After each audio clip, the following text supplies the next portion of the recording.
Nous allons faire un tour d'actualité aujourd'hui et nous allons commencer rapidement par le virus Corona qui sévit depuis le 30 janvier déjà. Je suis avec mon ami Tchabio. Donc ma première question est de savoir pourquoi l'OMS, l'institution a-t-elle attendu ce drame, c'est-à-dire ce nombre important de morts avant de lancer une alerte internationale? Parce qu'aujourd'hui on parle de plus près de 900. Ok, avant de répondre à ta question James, je voulais juste profiter rapidement de ce petit on va dire retour du débat du jeudi, souhaiter la très bonne année à tout le monde et puis demander aux uns aux autres de partager nos différentes vidéos. Abonnez-vous, c'est très important.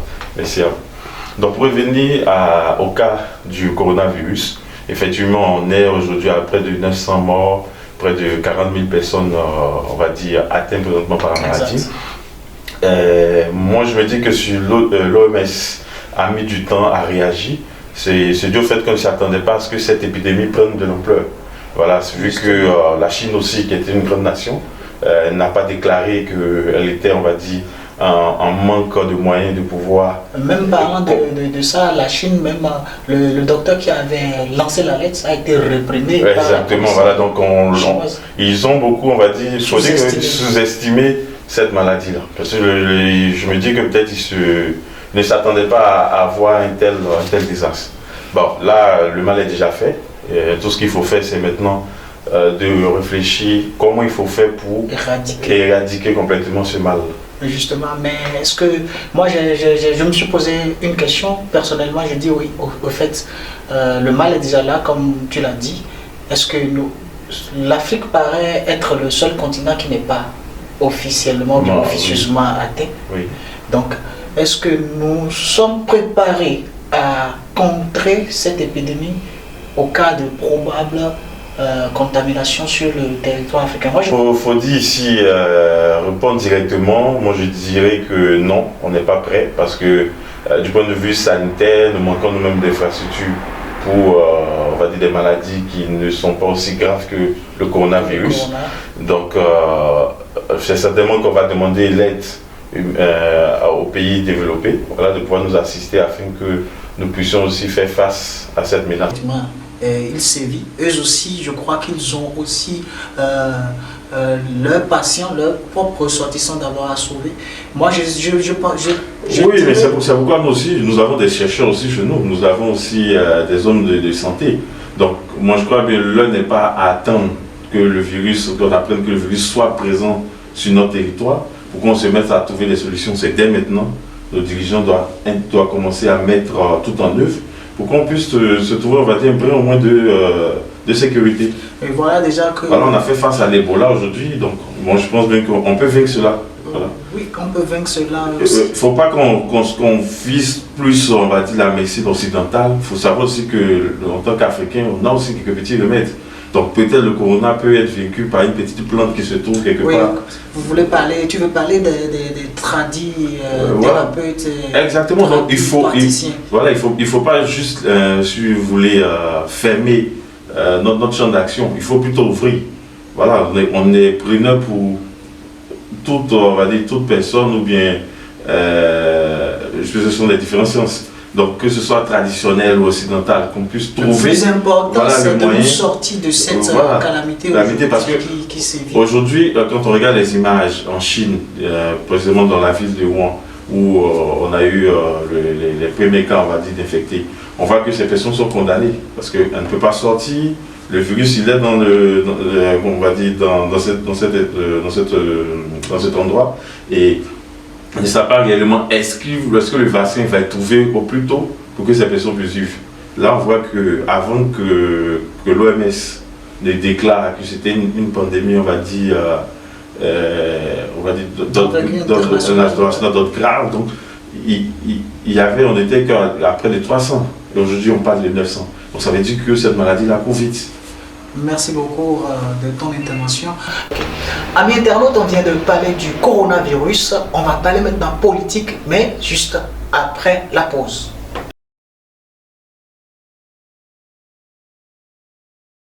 MSJ Caprod, en partenariat avec le débat du jeudi, vous présente « Comme tu insistes ».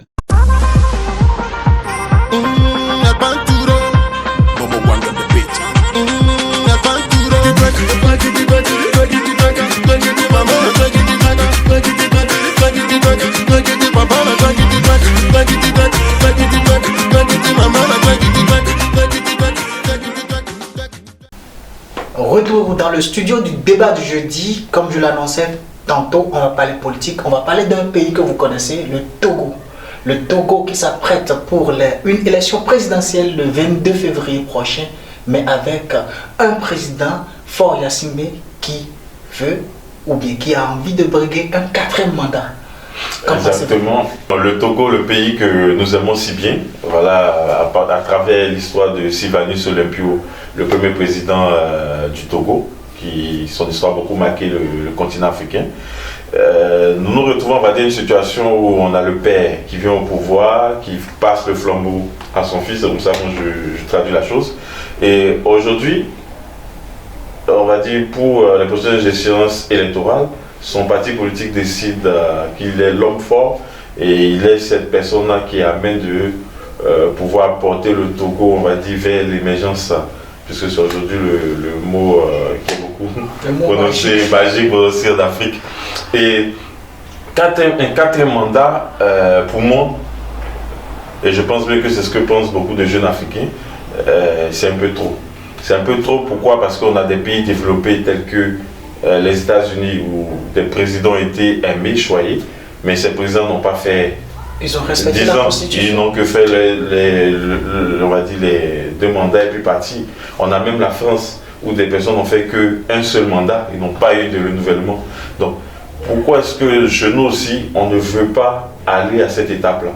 Parce que il peut arriver que lors de la présidence on ait l'impression qu'on a tout fait, mais on ne peut pas tout faire. Et en prenant du recul, on peut voir déjà les endroits où nous avons foutu.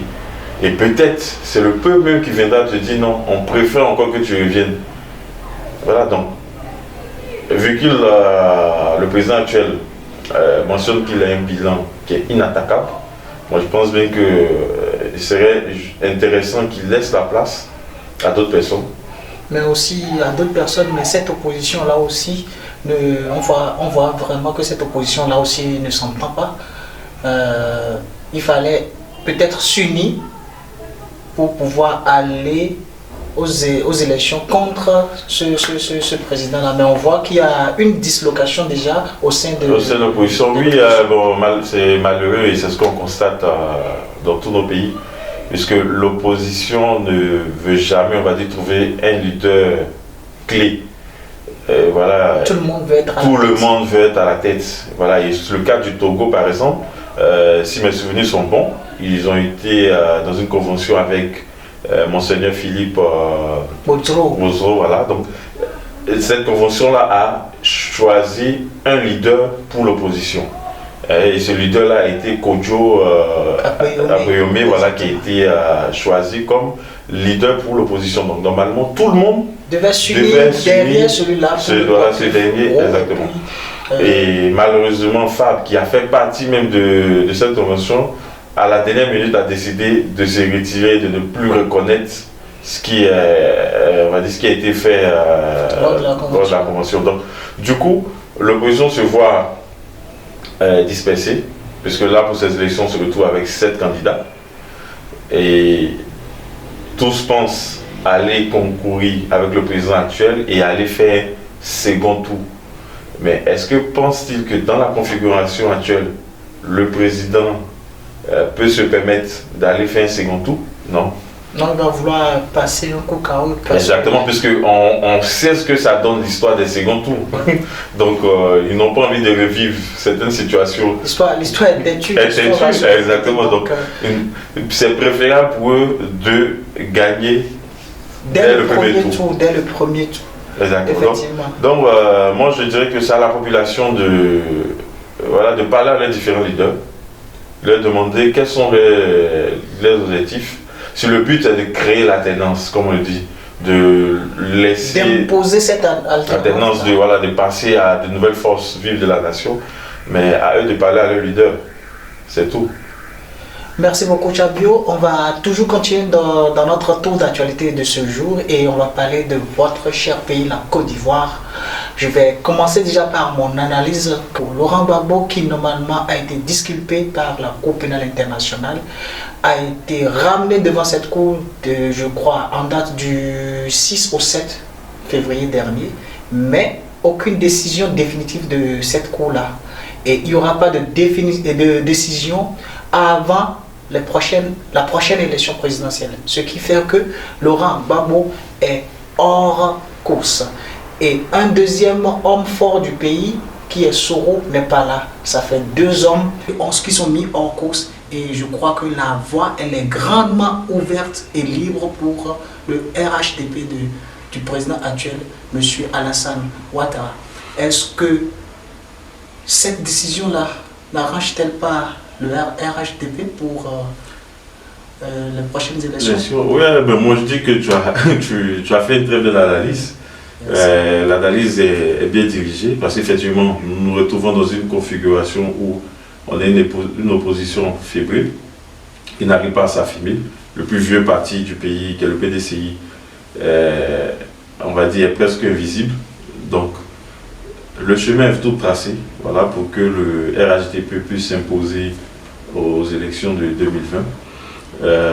La tendance peut changer si l'opposition décide de réellement se réveiller, de se mettre ensemble et puis batailler, parce qu'il y a plusieurs... Comme ce que vous reprochez aux Togolais. Aux Togolais, exactement. Mais c'est ce que je vous disais tantôt. Les Africains ont tendance à... On poursuit un objectif commun, on ne veut pas se mettre ensemble. On veut que chacun parte trouver son remède et à la fin, bon, on va essayer d'unir les forces là où ça deviendra maintenant compliqué. Parce que moi je ne pense pas que le RHDP il a fait ces élections-là et pensera avoir un second tour. Ce ne sera pas possible. Parce qu'ils savent que réellement un second tour, ça va, on va dire, ça sera une répétition de 2010. Donc gagner au premier tour, c'est la meilleure option. Voilà. Si l'opposition veut faire bloc à cela, c'est préférable pour eux de trouver un seul leader qui va se présenter lors de ces élections et puis pourquoi pas les battre.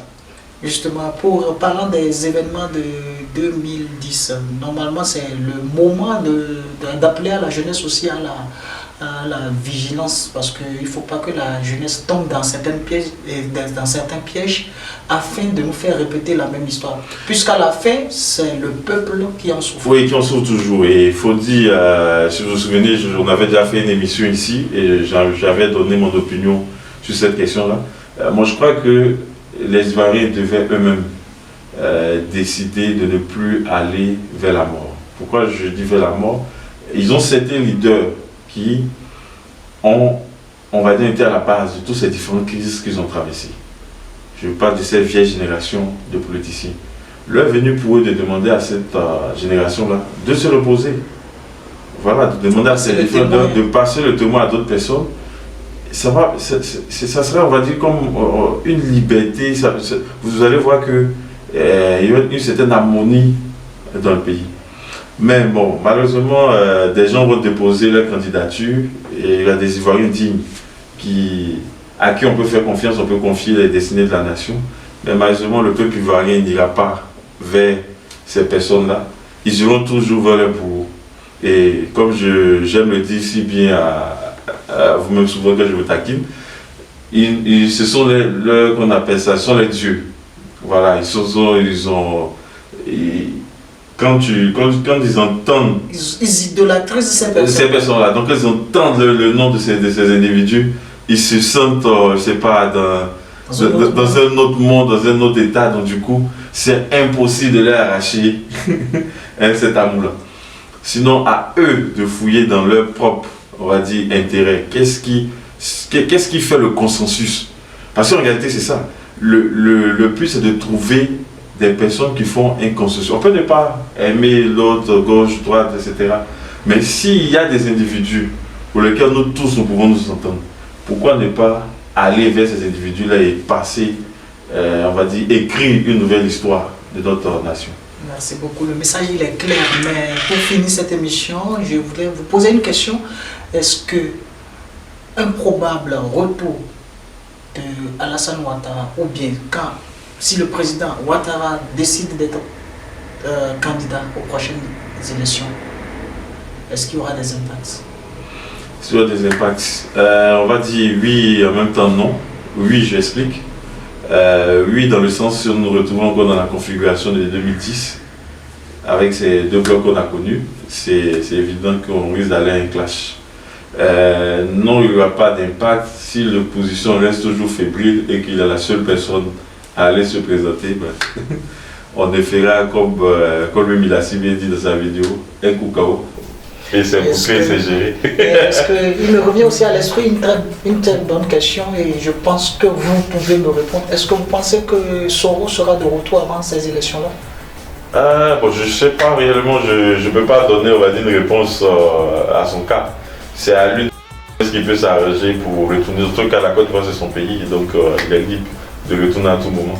Voilà qui est bien dit, ainsi s'achève notre tour d'actualité de ce jour. Nous vous remercions de nous avoir suivis et restez toujours branchés à notre page parce qu'il y a plein d'émissions qui sont en cours.